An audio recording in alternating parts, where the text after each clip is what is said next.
madaxweyne jananaare wixii qalad hore aanu galina kulli nalka saamaxay aanu jecelahay sidaas waxa yiri Gamaal Maxamed Ducaal oo lagu naanayso baaxad oo hore uga tirsanaa ciidamada qaranka Soomaaliland balse muddooyinkii ugu dambeeyay dibad meeraha waxaanu saasi ku sheegay shir jarayd oo ku qabtay xarunta miiska saraakiisha ee magaalada Hargeysa waxaanu halkaasi uu ka sheegay inuu soo booliyoobay dalkiisa isla markaasina waqti xaadirkan diyaar u yahay inuu u shaqeeyo dalkiisa iyo dadkiisaba waxaan halkan ka cadeynayaa in aan soo noqday dalkaygii sida diraadid aanu soo holoobay markaa dalkaygii markaa waxaan go'aansaday aniga iyo ciidamo badan oo ila socdo ciidankii markii hore ka tigay halkaa aan dalkaygii dib ugu soo noqdo sidii aan hore ugu shaqayn jiray aan ugu shaqeeyo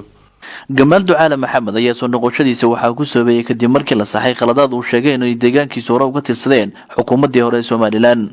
markii aan arkay xukuumaddii hore oo wax badan deegaanka gobolka Sanaag ay ka jirtay markay qabsatay xukuumaddan dambe ay wax badan bedeshay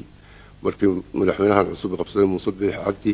Gamaal Ducaal Maxamed ayaa Hon Cable TV waxa weydiiyay sababta uu qaladka u tirsaday ugu soo bandhig waayay mas'uuliyiinta dawladda iyo taliyihiisaba ka hor inta aanu ka soo horjeesan ciidanka qaranka Soomaaliland ma way ahayd inaan idhaaho laakiin ka degdegay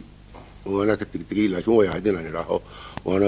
ku banaanayd in arkaasu inaan kala hadlo madaxweynaha ama jankan ka xukumayay markaa goobta joogay haystay inaan kala hadlo bay ahayd anigu madaxweynaha toosin xukumayay jankan xukumayay janankana inaanu sheego xaq baan u lahaa haddana waan ka yara degdegay